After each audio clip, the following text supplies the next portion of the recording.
کبھی 10 منٹ عادت ہو جائے نا دعا مانگنے کی علیحدہ سے رات کو، حضور نے فرمایا جو فرض نماز کے بعد دعا مانگے اللہ اس کی قبول کر لیتا ہے۔ نبی پاک صلی اللہ تعالیٰ علیہ وسلم نے فرمایا اللہ مسافر کی دعا قبول فرماتا ہے۔ حضور نے فرمایا اللہ مظلوم کی دعا قبول فرماتا ہے۔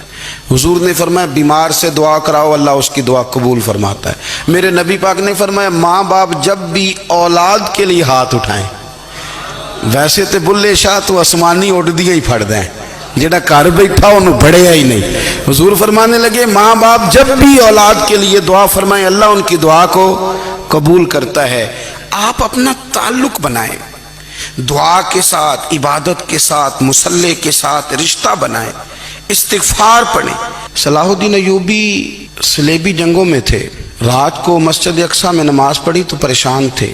ایک بزرگ سے ملاقات ہوئی تو وہ کہنے لگے کہ آپ بڑے پریشان ہیں۔ کہنے لگے حضور پریشان اس لیے ہوں کہ پہلے ہی مسلمان کمزور ہے، اب میں نے سنا ہے دشمن کا ایک بحری بیڑا وہ جنگی سامان سے بھرا ہوا آ رہا ہے، تو اب ان کے پاس اور تلواریں اور نیزے آ جائیں گے، مسلمانوں کے پاس پہلے ہی وسائل کی کمی ہے، پریشان ہو کس طرح کر کے مقابلہ کریں گے۔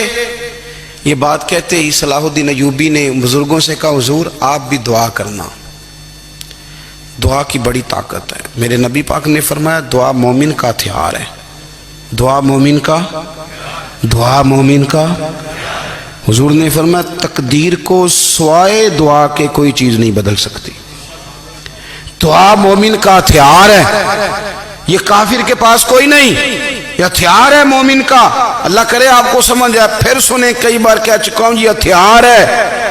کافر کے مقابلے میں جو تیرے پاس سب سے بڑا ہتھیار ہے وہ دعا ہے۔ دعائیں کرانی چھوڑ دی، کرنی چھوڑ دی، لینی چھوڑ دی۔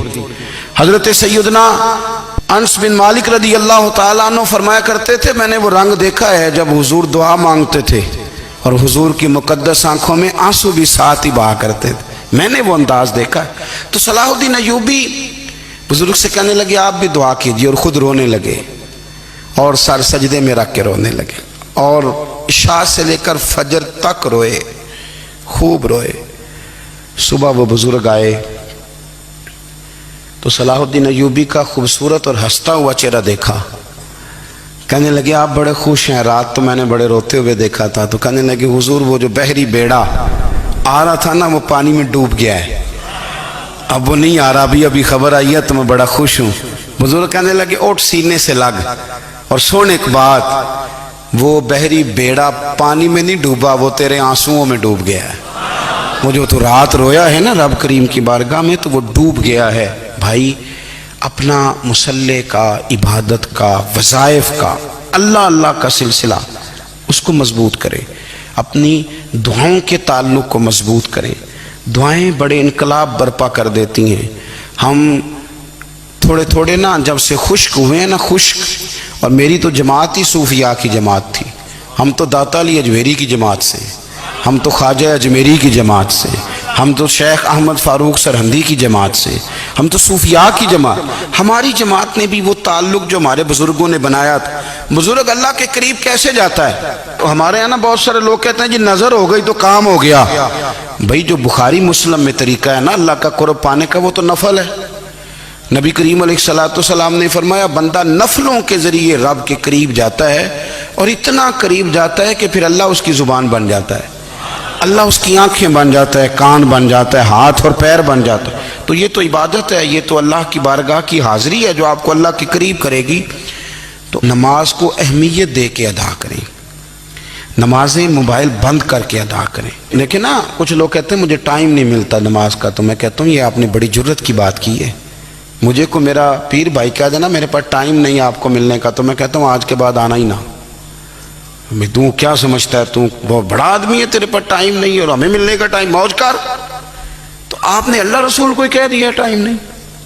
اور عجیب فلسفہ ہے نا، کہا جائے نماز پڑھنے آؤ تو کہتے ہیں کپڑے ٹھیک نہیں، اور کہا جائے کہ آؤ ذرا دعوت پہ چلیں تو کہتے ہیں 1 منٹ ٹھہر میں کپڑے بدل کے آیا۔ نماز کے لیے کہا تو کہتے ٹھیک نہیں، دعوت کے لیے کہا تو کہتے میں ذرا تیاری کر لوں، یوں جانا مناسب نہیں۔ یہ معاملہ ٹھیک نہیں۔ رب تو فرماتا ہے کہ جب تو مسجد میں آ تو زینت اختیار کر کے آ، خوب ذوق سے دعا مانگیں، خوب شوق سے نماز پڑھیں، خوب استغفار کا مزاج بنائیں۔ آپ لوگوں کے بیچ رہ کے سکھ حاصل کرنا چاہتے ہیں، لیکن آپ کو پتہ ہے کئی مہینے غار حرا میں رہنا بھی مدینے والے محبوب کا طریقہ ہے۔